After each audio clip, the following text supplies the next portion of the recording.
Michigan Muslims oppose LGBTQ bill encroachment on religious liberty.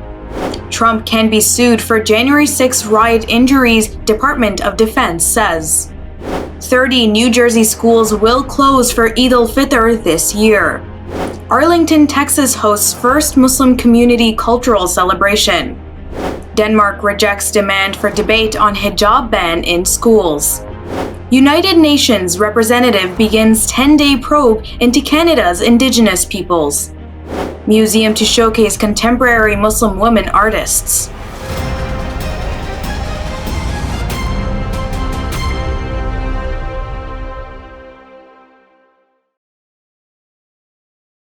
From Toronto studios, this is the Muslim News on Muslim Network TV. Assalamu alaikum, I'm Saamiyah Syed. Our top story tonight, the Council of American Islamic Relations is opposing the Michigan Senate's passage of an expanded version of a state human rights law that would include LGBTQ groups. The group's objection is based on the grounds that it might be unconstitutional and could undermine religious freedoms. Catholic and Protestant groups as well as Republicans have challenged the bill alongside Muslims. Proposed changes to the Elliott Larson Civil Rights Act, or ELCRA, could seek to enshrine LGBTQ anti-discrimination rights. CARE says the amendment could endanger the rights of faith-based organizations that believe in the gender binary and biological differences between men and women. They say it could also affect groups that adhere to the definition of marriage as exclusively between a man and a woman.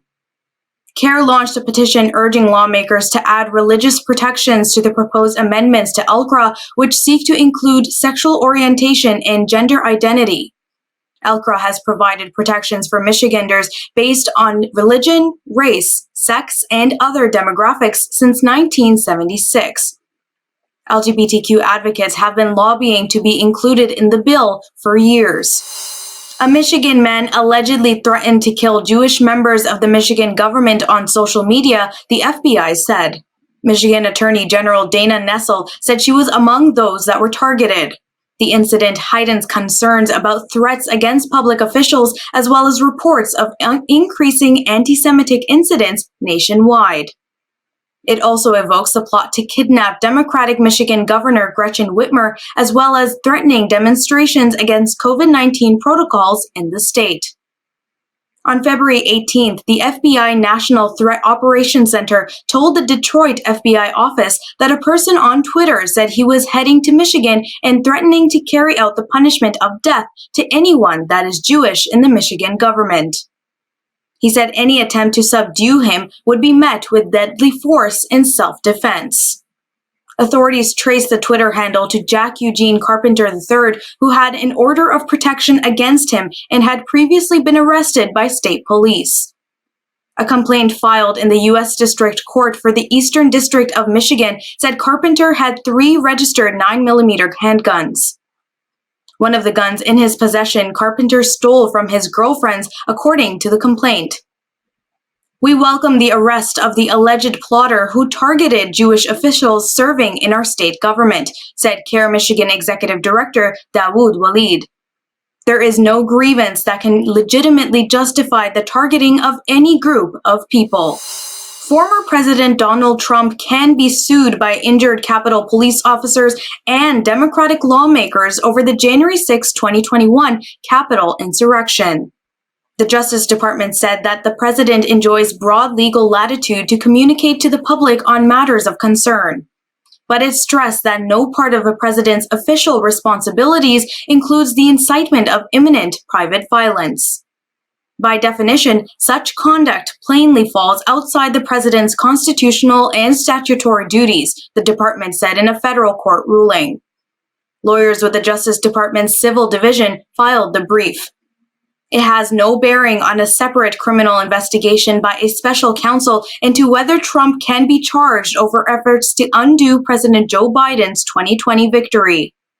The lawmakers noted that they are not taking a position with respect to potential criminal liability for Trump or anyone else. Moorestown joins a growing trend of New Jersey public schools that will close for Eid al-Fitr in the 2023 to 2024 school year.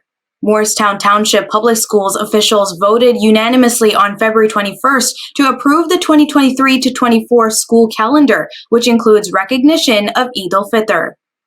The holiday is one of the two most important religious celebrations for Muslims. This year, Eid al-Fitr runs from April 20th to 21st and then from April 10th to 11th in 2024. Morristown schools will have the day off on April 10, 2024. The district closes schools for several major Christian and Jewish holidays. Muslims are part of a growing population in Morristown.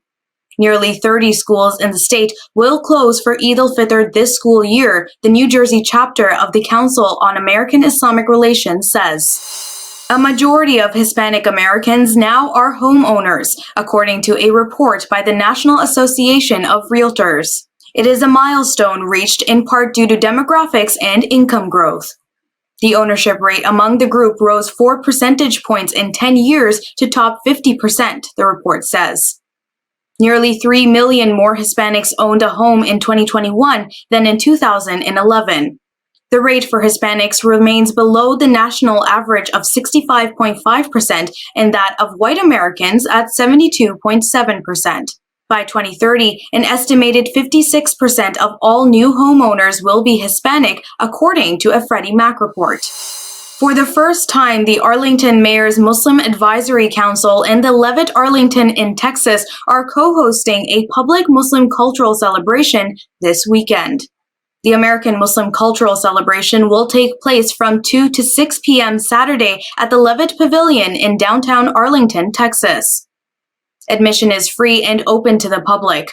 The family-friendly event will feature live entertainment in a marketplace for art, fashion, and international cuisine. It will also feature a lineup of music artists and cultural performances, musical instruments, and a robotics presentation. There will be Quran recitation and Asr prayer, or the Islamic afternoon prayer.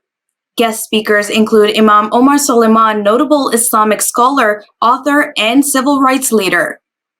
A portion of the proceeds will be donated to U.S.-based humanitarian aid for earthquake victims in Turkey and Syria. A 2019 study found Black women in the United States make up 42% of women in solitary detention, but only 21.5% of all female prisoners. A group of human rights lawyers now wants the United Nations to examine why Blacks spend an unusually long time in solitary confinement. The Robert F. Kennedy Human Rights U.S. Advocacy and Litigation Program is among the groups urging the United Nations to look into abusive solitary confinement practices. Delia Adeyobo, staff attorney for the Kennedy Center, told The Hill among the reasons the groups focused on Blacks is that they are more likely to be imprisoned and held in solitary confinement. A 2019 study by the Lyman Center at Yale Law School and the Correctional Leaders Association found that Black men accounted for more than 43% of men in solitary confinement. It also found Blacks made up 40.5% of the overall male prison population. Black women comprise 42% of women in solitary detention, but only make up 21.5% of all female prisoners, the study found. The groups claim within the first 15 days of being kept in solitary confinement, more than a third of prisoners experience psychosis or suicidal thoughts.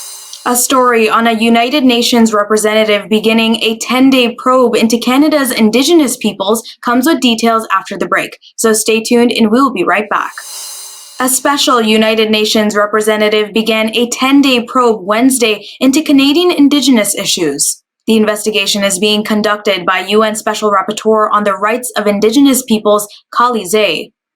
Zay is a lawyer and diplomat from the Mayan Kaqchikel Indigenous Peoples of Guatemala. His probe aims to spotlight the treatment of Canada's 3 Aboriginal peoples, the First Nations, the Inuit, and the Métis, said Kenneth Deere of the Haudenosaunee Confederacy. The group is made up of 5 First Nations. Deere said the special rapporteur is needed to focus on Canada's human rights violations. Deere and Zay will meet to discuss Canada's failure to acknowledge the Confederacy as a government, unmarked graves at former residential schools, and murdered and missing Indigenous women and girls. About 2,000 unmarked graves have been discovered at various residential schools across the nation.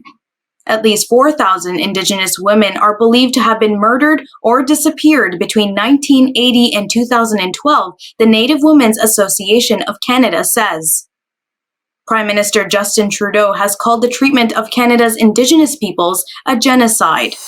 The United Kingdom's anti-radicalization strategy legitimizes racist attitudes towards Muslims while creating self-censorship in public, according to an expert. Tariq Yunus, a senior lecturer at the University of Middlesex in London, made the criticism in an interview with Anadolu Agency. PREVENT is the government's controversial anti-radicalization program. The government claims it is a national safeguarding program supporting those at risk of becoming involved with terrorism through radicalization. Critics of the program have long called for an independent review, saying it discriminates against Muslims. Yunus said in 2015 it became a duty on public bodies to identify and report individuals that they suspect might be vulnerable to radicalization or becoming terrorists in the future. He said this prompted ethical issues such as the right and wrong of data sharing. He said research has shown self-censorship is a reality among students who are afraid of sharing their opinions when they know the PREVENT policy is in place. The Danish government has rejected a far-right political party's demand for a parliamentary debate on imposing a ban on hijabs in schools. Immigration Minister Kari Devad Bek said Tuesday that the proposed ban would be contrary to Danish law and the country's global commitments. Despite rejecting the far-right's proposal, Bek said Denmark faces serious challenges with negative social control and oppression of young girls in certain environments.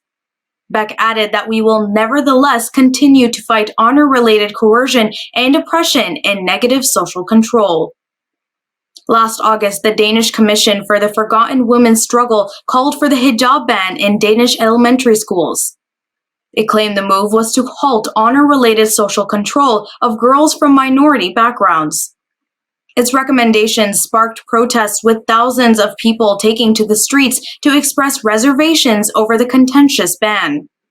Following the demonstrations, 2 commission members withdrew their support for a hijab ban. Canada's Royal Ontario Museum will host a new exhibition focused on the work of global Muslim women artists. Titled Being and Belonging, the exhibit will run July 1st through November 19th. It will showcase diverse voices and experiences of 25 artists and more than 100 artworks from West Africa to Southeast Asia and from the wider Islamic diaspora. The exhibit was curated by Fahmida Suleiman, curator of the Islamic World Collections at the museum, and Sylvia Forney, director of the Fowler Museum at the UCLA. It addresses issues of displacement, patriarchy, LGBTQ rights, spirituality, and politics. And that's all from our Toronto studios tonight. Thank you for tuning in. You can find previous episodes and more on our YouTube or Facebook. For more content, keep watching Muslim Network TV or visit muslimnetwork.tv. Assalamu alaikum and good night.